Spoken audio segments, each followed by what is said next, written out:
Same, pero iba. We are number 1, 06.7 Energy FM Pangga.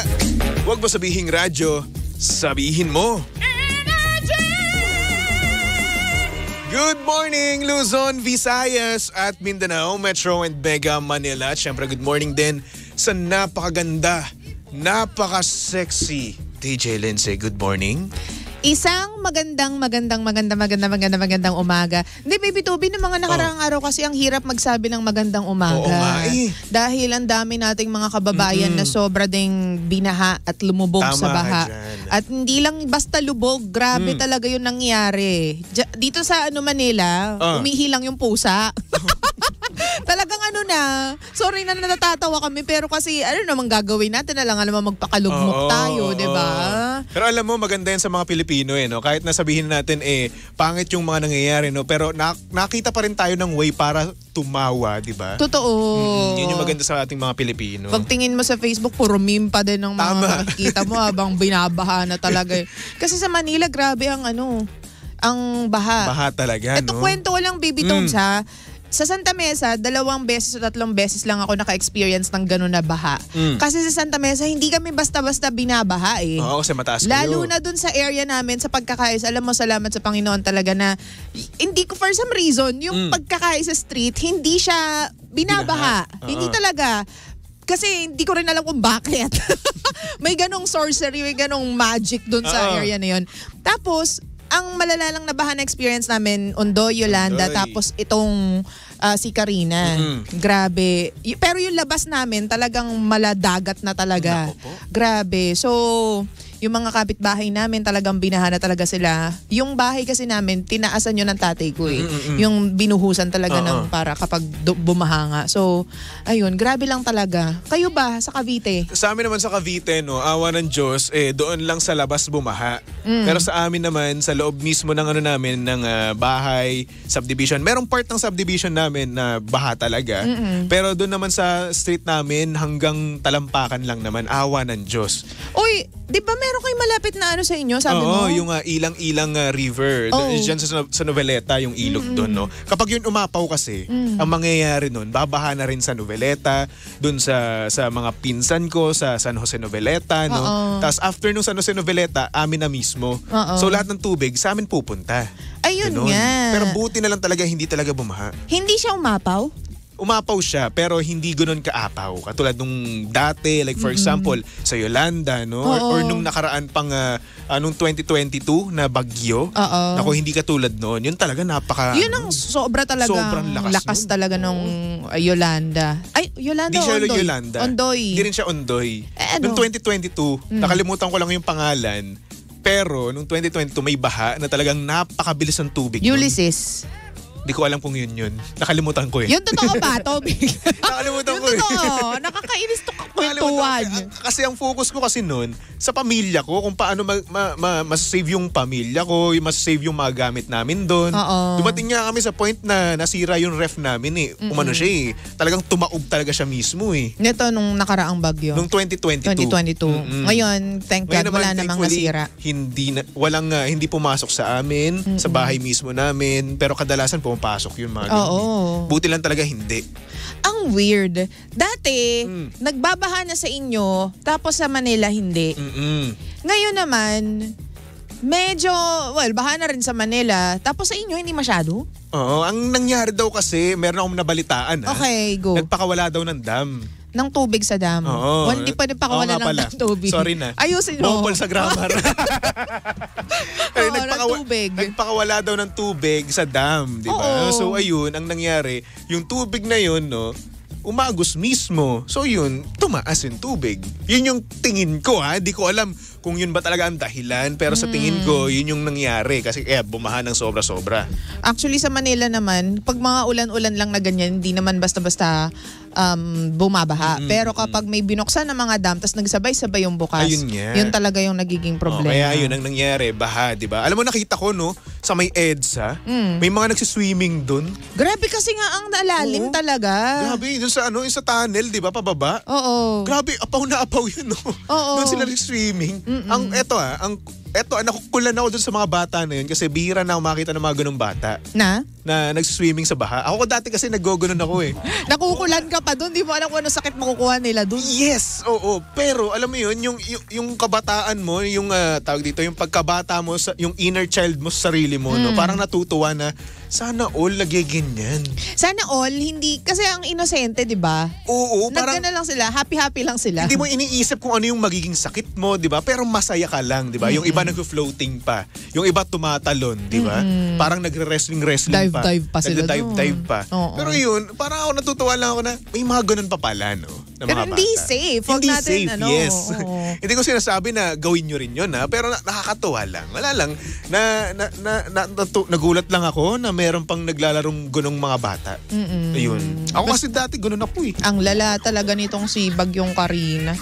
Di ko in-expect. Grabe. Ganyan naman talaga yata. Mga malalalang bagay hindi natin in-expect. Ako, buti na lang safe ka. At syempre, Thanks. safe din tayo lahat, no? Mga panggano. Oo. Buti na lang din. May mga kapitbahay na sa oras ng pangangailangan talaga, hindi nila iniisip yung sarili nila. Kasi nung Baby Toby, nung tumaas na yung tubig sa Manila, sabi ko, teka lang, parang hindi yata nakakatuwa to. Kasi umaangat na dun sa may gulong ko eh. Nakikita ko eh. Sabi ko, parang kailangan nang alisin yung mga sasakyan. So, sa kaming dalawa ni Romel, inalis namin yung mga sasakyan, dinala namin dun sa mataas na lugar. And thankfully may mga kapitbahay na baliwala lang sa kanila. Sige lang, ganyan, park lang kayo. Carry lang yan, oo. Diyan talaga lalabas yung mga makabayan, no, ng mga Pilipino. Na kahit ibalagbag mo doon, basta safe yung sasakyan, okay lang sa kanila. Kasi syempre, sino ba naman na magtutulungan, di ba? Tayo-tayo lang din naman. Oo, diba? in fairness naman. In fairness naman, kaya pag mga ganyang pagkakataon, wag tayo magdadamot. Diba? Lalo na pag nangangailangan yung mga kapitbahay. Kasi you'll never know kung kailan ka mangangailangan din. Tama ka dyan. Diba? Bilog ang mundo. Ay, nako. So anyway, ayun na nga, no? Buti nga ngayon, lumabas si Karina. No, lumabas na siya sa sa Philippine Area of Responsibility. Tama ba ako? Yung par na lang. Sige. Oo. Pero, meron na naman tayong ayun na nga. Yun na nga sabihin ko. Pagdating ko dito, papunta ako dito, napakadilim ng langit at umuulan nung pumunta ako Kasi dito. nga, magkakaroon nga daw ng low pressure area nga daw. Meron na ngayon. No? Diyan diba? sa Mindanao. So ngayon, panibagong bagyo na naman siguro na sana naman, no, hindi ganong kalakas. Oo, pero ang sabi habagat po yung magpapaulan pa rin. Habagat naman talaga ang nagdala ng maraming tubig dito sa sa Maynila. Dati, di ba, naalala ko rin, no, habagat lang yun, pero bumaha na sa amin dati. Yun nga. Di ba? So yan, habagat pa rin daw ang magpapaulan sa atin dito sa Southern and the North. Sa Luzon, yan, in general, and Visayas. Pero meron po tayong LPA ngayon at kapag na-develop siya into bagyo, tatawagin siyang Bagyong Dindo. Dindo. Dindo. Dindo. Oo, Karina pa lang tayo. Sorry na. Kakalabas lang natin Bungol. sa Karina. Bungol. May sipon ka pa, di ba? Yan. Sorry na. Oo, pareho tayo doon. So yun na nga, no, ang dami ring na-permission, no, na trabaho dito sa Bagyong Karina. Tulad ko, no, DJ Lensay, no, ang dami kong naiwan trabaho. Oo nga. Kaya nga ngayon, mag-ano ako ng tawag dito, tawag dito, ano ba yun? Ikaw kasi, misinenyas ka kasi. Distract ako. Sorry na, mag-OT ka. Anyway, ayun na nga, mag-OT na nga ako. Ang dami kong naiwang trabaho, no, na kung saan talagang kailangan kong tapusin. True. Tapos ang dami ko rin plano na dapat gagawin pero hindi ko nagawa. Mismo nung araw na yun, no? Speaking of trabaho, maybe Tobs, ilalabas ng Department of Education yung list ng mga eskwelahan na suspended pa rin yung klase Monday Monday. Kasi dapat start na ng klase ng Monday for public schools. Yan. So ilalabas nila kasi yung ibang mga eskwelahan ginawang mga evacuation centers. So may mga eskwelahan na hindi magagamit at hindi pa talaga makakapagsimula yung pasok. So bantayan po natin yan. Ito, sa mga susunod na oras. Yes, bantayan natin yan, no? Sa mga panggana naman natin dyan, na kahit na bumabahan, no? Kahit na bumabagyo, pumapasok pa rin kayo sa trabaho, ay nako, saludo po kami sa inyo. Uy, grabe. Oo, grabe yun, no? Talagang waterproof talaga yun. No? Immortal. Oo, immortal. Yung tipong kahit na siya mismo magpalangoy-langoy, no? Papasok pa rin talaga sa trabaho. Nako, hello po sa inyo lahat. Saludo po kami sa iyo. Oo. At saka saludo din tayo sa mga mabibilis na umaksyon tulad ng, sorry na yung mga power suppliers natin, energy suppliers. Basta yun, supplier. Electric companies, ayun, na nagpatay ng kuryente. Talaga nga naman. Ang daming nagagalit sa kanila kasi ang tagal daw mag-restore ng kuryente. Pero mga pangga, intindihin po natin na kaya nila pinatay yung kuryente is because may mga natagibambam na Baby Toby Actually, dahil nakuryente sila. Meron akong nakitang video no sa Facebook na kung saan nakuryente. Talagang nangingisay talaga yung kamay nakatasa lang na ganyan no, tapos nakahiga na lang sa tubig. Naku, nakakatakot. Ang tigas na ng katawan niya. Kaya pinatay po actually ng electric company na yon yung supply ng kuryente because syempre, 'di ba, bahana and all, tas marami nagre-rescue. Di mo alam yung mga rescuers na yan, 'di ba, kung saan sila tumatawid. Di mo alam kung ano yung pagkapa nila, yung pala wire pala yun. So ayaw natin na. So thank you na din. Huwag po tayo magalit sa kanila mga pangga. Ginagawa lang nila yung trabaho nila. Alam mo ako, yan talaga una kong ginagawa kapag papasukin na kami ng tubig. Talagang sinasabi ko, papatayin ko na tong kuryente natin ha. Bahala na kayo ha. Mag-ano na kayo, dapat full charge na kayo. Tapos yung papatayin ko na mismo yung switch namin, no. Mag-charge na kayo. Oo, kasi syempre, di ba, isipin mo, di ba, kapag pinasok kami ng baha, di ba? Safe nga kami. Yung mga gamit namin, pero kami naman tepok, di ba? Di ba? Ayaw natin ng Ayaw ko naman ng ganun. So yung pinatay ko na kagad talaga. Oy, speaking of yung mga nagre-rescue, ang daming mga lumitaw na mga stars na nag-rescue at talagang napaka-selfless kahit pa mga jertista sila. Sorry na, pero kailangan natin i-highlight, si Gerald Anderson. Nakita ko, lumalangoy siya talaga nun no? Oo, he's all over the he's trending talaga in fairness naman.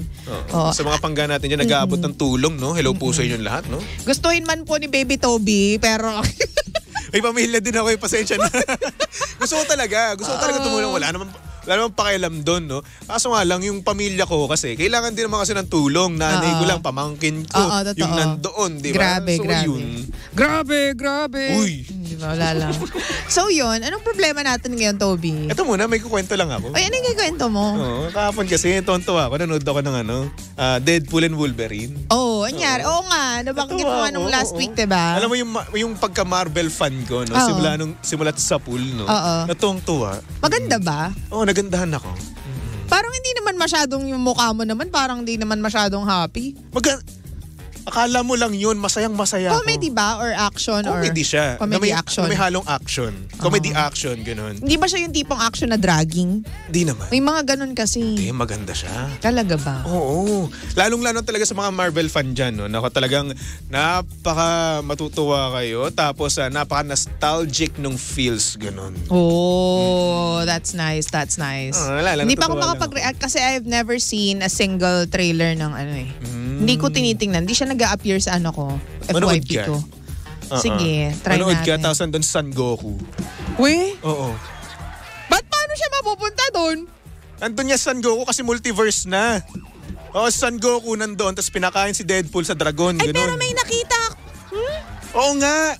Pero may nakita akong Ano? Sige na nga, ayoko muna. Baka mamaya magkakamali ako ng tingin. Andun si Son Goku Talaga ba? Papakain niya si Deadpool sa dragon. Si Shenron. Yun. Okay. Abangan mo ha. Oo. Ano ba yun? Parang pinagtitripan mo ko. Hindi kita pinagtitripan. Okay. Talagang abangan mo kasi, ikaw naman. Oo nga, yun nga. Anyway, yun lang. Naisingit ko lang, no? Oo nga. Gusto ko lang kasi masaya ako. Anyway. So, eto nga. May connection din naman to sa natin, sa sa mga movie, no? Anong ating connection ng ating problema? Kasi nga itong sender natin, no, meron daw siyang jowa. Tapos ang nangyayari daw, no, yung jowa niya nagsa-search sa Google or sa kahit saang pang search engine, no, ng mga artistang walang damit. Tapos one time daw, nahuli niya daw na kakatapos pa lang nilang panoorin yung isang movie ng artistang yun, hinanap kagad daw yung hubad na larawan ng artista. Ng jowa niya? Oo. Jowa niya ba to? Jowa niya yung nagsa-search. Okay. Baka may sakit si Kuya. Baka nga. So ito ang tanong ko sa'yo. So kung ikaw may jowa kang ganun, no, na kung saan kakatapos nyo palang panuorin, di ba? Like for example, ganito, Deadpool, Wolverine pinanood nyo, no? Tapos may artista doon na babae. Tapos sinerch kagad niya yung hubad na larawan. Ano mafe-feel mo nun? Off yun. Off yun? Parang feeling ko may sakit ka nun. May problema ka. Okay, so hihiwalayan mo? Cannot be. Oo. Di mo man lang kakausapin? Kakausapin ko siya pero X na. X na? Parang for formality na lang yung usapan. Uy, ganyan kasi akong effect na wag na natin, Okay. pag na natin patagalin to. May nakikita akong mali sa'yo.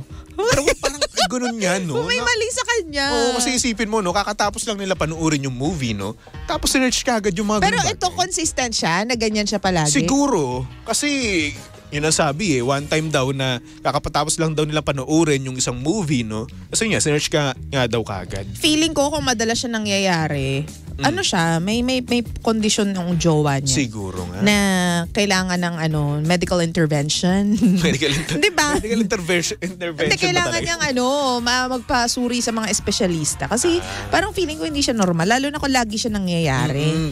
Di ba? Ito pang inano ko dyan ang kinakatakot kayo. What if magkaroon siya ng mga anak, no? Tapos, ang nangyari makita yon ng kanyang mga anak, di ba? True. So, parang ang off nun bilang tatay, di ba? Ikaw ba bilang lalaki ganun ka? Ay, hindi. O, di ba? Oo, pinapalampas ko muna ilang araw. Charot. Ay, Alam mo, kakaltukan talaga kita, Toby Hindi, ang nangyayari kasi ngayon, no? Pero may mga ganyan yatang lalaki. Siguro may mga ganyan, no? Pero ako hindi ako ganun. Pero ang mahirap naman kasi dito, no? Kapag artista ka kasi, laganap ka sa mga ganyan. Talagang hindi mawawala yung mga nude pictures mo sa internet, di ba? At minsan, wala ka naman talagang nude picture, no? Nagkakaroon. Pero nagkakaroon ka. Kasi Oo may nga. mga walang yung editor, no? Ang ginagawa, pino-photoshop yung mukha mo, tapos nilalagay doon sa hubad na katawan. Oo. Yung mga ganun. Feeling ko ang normal is, halimbawa, meron kang artista na kinakatuwaan ngayon dahil napanood mo siya sa isang movie. Isa-search mo ngayon yung mga movies na pinagbidahan niya. Yes. At saka kung anong latest sa kanya, hanapin mo yung Instagram account niya, yung stories niya, panoorin mo. Pero hindi para i-search mo yung particularly mga hubot-hubad na larawan niya, na pictures niya. Mali yata. Siguro bonus na lang din, no? Kapag sinearch mo yung yung biography, yung mga tawag dito, mga makita mo movies. yun. Tapos makita mo na yun. Bonus na lang yun. Pero hindi para yun yung i-search na parang naked pictures ni blah blah blah. Yes. Parang hindi siya normal. So, at ang pangit nun pakinggan at saka tignan. bilang babae, baby Toby, yung asawa ko, ganyan. Yung naghahanap, kahit hindi pa artista yan, or kahit sikat o hindi sikat na artista, tapos maghahanap ka ng hubot-hubad na larawan, parang nakakabastos naman yata yan sa Sobra. partner mo. 'Di ba? Parang it's giving the sign na hindi siya satisfied sa'yo at parang naghahanap pa siya ng ibang pleasure. Oo. Seeing or looking at pictures of some people, Or some other people. unless, ganun din yung jowa mo, yung partner mo. Na parang wala lang din, di ba? Kasi may mga may mga mag-partner na ganun na parang, ang ganda naman nito. Uy, tingnan mo nga kung may ano yan. Ganun, may mga ganun. Ay, totoo yan. Minsan totoo kasi yan. nangyayari na curious na rin yung mga no? Yung mga pangga natin dyan na partner, di ba? Na mga girlfriend, di ba? Mga babaeng pangga Pareho natin. sila ng trip. Pareho sila ng trip na kung saan, huy, tingnan mo nga to. Ang sexy-sexy niya. Tapos ang laki-laki ng Ba't tingnan mo kung may Ganon. Puro na ako kasi ayoko makibig. Nag-iingat ako Totoo yan. Pero hindi talaga it's disrespectful for me. Yes. Parang, hindi siya normal. Oo, tsaka bakit naman? Sorry, trip naman nila. Tama ka, may mga ganyan trip naman yung magjojowa. But for me, personally speaking, hindi siya okay para sa akin. Kasi yun nga, parang ina-open mo or binibigyan mo siya ng sign na hindi pa ako okay sa'yo or may na-appreciate pa akong iba. Hindi ko alam kung ako lang to, pero syempre gusto ko. Sige lang, tingin ka lang sa iba, pero dapat ako pa din yung pinakamaganda, ako pa rin yung pipiliin mo, ako pa din yung, diba? At siguro, dapat kasama ka rin, di ba? Kung mag-gogonon man, dapat kasama ka. Para syempre, kubet yung mga ganyan. para syempre, gwardyado mo, di ba? Ganun. Ay, hindi. No. No pa I rin. don't like. What if magpaalam? Ganun. No. Sabi, mahal, search ko lang to ha. Okay lang Ay, sa'yo. hindi. Gala! Sampalin kita. Na-imagine ko. Siguro, Parang kang timang, gaganon lang ako. mahal. Hindi siya ganon. Okay lang ba? Salamat din sa Lord. Hindi siya Hindi ganon. ka sure, di mo alam. Hindi Di naman sa kilala ko- pinag-overthink kita, pero Kilala what ko if? si Romel, hindi siya ganong tao. Ay, hindi ba? Hindi siya ganong tao. Naku, ayoko na naman. May problema pa lang. Kinikim-kim. Hindi siya ganun tao. So, kilala ko siya. Yun. Magwa-worry ako kung alam kong ganun siya, pero hindi siya ganun. Hindi siya na lalaki. Siyempre, nag-exist pa rin naman kami. May mga lalaki talagang matitino. Yes, ako rin. Nandito pa ako. Kasi, isama mo ako? Oo, hindi ko alam. Hindi tayo Isama sure. mo ako. Hindi tayo sure, Toby. Wag mong inaano. Talaga Huwag ba? mong pinipilit. Talaga ba? Sa part na yon hindi ako sigurado. After kong Pero yung magsabi mga- sa'yo ng mga bagay-bagay. Pero yung loyalty mo doon sa lalaki, sa babae na yon na nasa, ano ba sabihin ko? Hoy, wag! Okay. Yun, hindi ko talaga mawi-wave yun. Unwavering, Hoy. loyalty. Basta. Ito si Baby Toby, sa isa lang nakatingin. Doon lang yun. Hindi ko nga ba alam kung bakit isa lang tinitingnan mo. Hindi Isa ka ba lang. niya tinitingnan? Yun ang masaklap doon. Alam mo, etong sapatos ko dito, pwede ko tong tanggalin. Kinamusta mo ba siya? Ha? Kinamusta mo ba? Oo. Wala lang. Sabi ko lang sa'yo. Ito naman issue na naman to eh. Hindi yan issue. Nag-check ka lang naman. Ay naku, tama na nga. Okay. Enough na. Ayoko na. Andito tayo sa sender natin, no? Oo nga. Yung sender natin na may partner na So ano nanonood. bang problema niya? Yun lang. Ano? So siguro nga ito nga, no? Tinatanong Para sa niya. akin, no?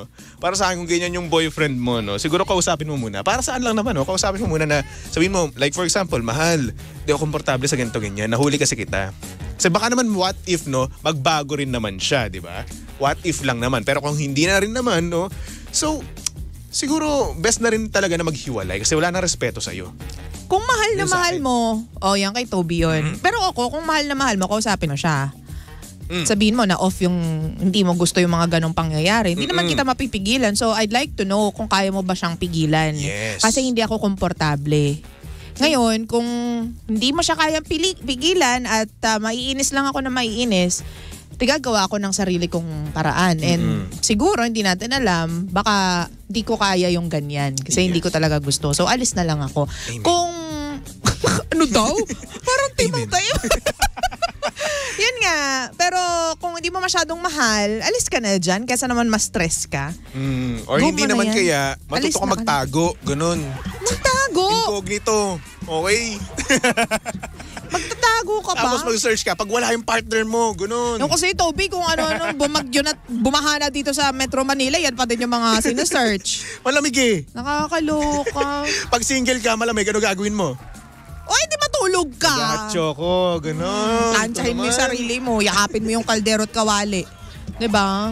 Ay nako. Anyway mga pangga, susunod na napakaganda, napaka-sexy DJ Lindsay para sa programang Lihim ng Liham. And of course, nakasama mo at nakalandian ang hot baby boy ng radyo. Of course, walang iba kung hindi si Baby Toby. At syempre si Baby Toby ay pwedeng-pwede mong stalk at i-follow sa lahat ng kanyang social media accounts. Hanapin nyo lang Baby Toby 1067, okay? Okay. So syempre for our next song, dahil nga naman kakapanood ko lang ng Deadpool. Akala ko kung Deadpool anong and pinanood mo Wolverine. eh. Okay, sorry. Movie. Akala ko kung anong pinanood mo eh. NSYNC with the song Bye Bye Bye. Di ba? Ano ba? Hindi ko nagigets yung mga clues mo. Bakit ba? Bakit? Kasi ito, si soundtrack kasi ito doon sa Deadpool and Wolverine. Weh! Oo. Oh my God! At ang cool ha, by the way. Sinabi mong insect, so papanoorin ko talaga yan. Di ko alam Ang galing eh. nga nun eh. Di ko alam. Ang galing. Oh my God. Kasi Justin Timberlake nandun. Tapos sinapak ni Deadpool, ganun. Pero yung buong insync, wala doon. Andoon. Buong insync? Kasi Justin Timberlake lang sinapak niya tapos pinakain niya sa Dragon ni San Goku. Nandun si Lance, si Chris, si JC, nga. si Joey. Kasi Justin Timberlake nga, sinapak nga ni Deadpool tapos pinakain sa Dragon ni San Goku. Ganun yung nangyari. Hindi ko alam kung maniniwala ako sa'yo. Tatampalin kita dyan, Toby. Maniwala ka Pag yan pinanood ko at wala akong nakitang ganyan, ha? Pustahan tayo. May nagsasayaw doon ng bye bye bye. Ayoko makipagpustahan sa'yo. Pustahan. Napakasugarol mo. Ay nako, tumutok lang dito sa estasyong same pero iba.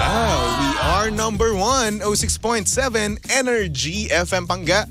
Huwag mo sabihing radyo, sabihin mo.